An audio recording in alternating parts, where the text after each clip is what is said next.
தேசிய கொடியான ஜாலோர் கமிலாங்கை சிலர் மிதிப்பதை காட்டும் டிக்டாக் நேரலை வீடியோ குறித்து விசாரிக்குமாறு மலேசிய தொடர்பு பல்லூடக ஆணையமான MCMC உத்தரவிடப்பட்டுள்ளது. இது அதிகப்படியான செயலாகும் என்பதால் MCMCயை விசாரிக்க உத்தரவிட்டுள்ளதாக தொடர்புத்துறை அமைச்சர் டத்தோ ஃபாமி ஃபர்தீல் கூறினார்.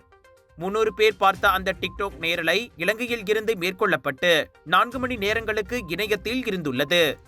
மலேசியா மற்றும் இலங்கையில் உள்ள இணைய பகடிவதைக்காரர்களுக்கு இடையில் நிகழ்ந்த வாய் தகராற்றின் ஒரு பகுதியே அதுவென நம்பப்படுகிறது. இந்நிலையில் அவ்வீடியோ தொடர்பான விசாரணை தொடங்கியிருப்பதை MCMC உறுதிப்படுத்தியுள்ளது.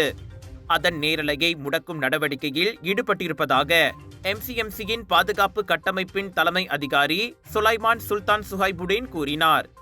அந்நோக்கத்திற்காக டிக்டாக்கை தொடர்பு கொண்டிருப்பதாகவும் அவர் தெரிவித்தார். குவைத்தில் வசிக்கும் இலங்கை நாட்டவர் ஒருவர் போலி டிக்டாக் கணக்கு வாயிலான நேரலையின் போது மலேசிய கொடியை தீ வைத்து கொளுத்தியதே பிரச்சனையின் ஆரம்பம் என GHRF எனப்படும் அனைத்துலக மனித உரிமை சம்மேளனம் முன்னதாக கூறியிருந்தது. அச்செயலை மலேசியர்கள் கண்டித்ததை அடுத்து அவர்களுக்கு எதிராக வெறுப்புணர்வு பேச்சுக்கள், ஆபாச வார்த்தைகள் குவிந்தன.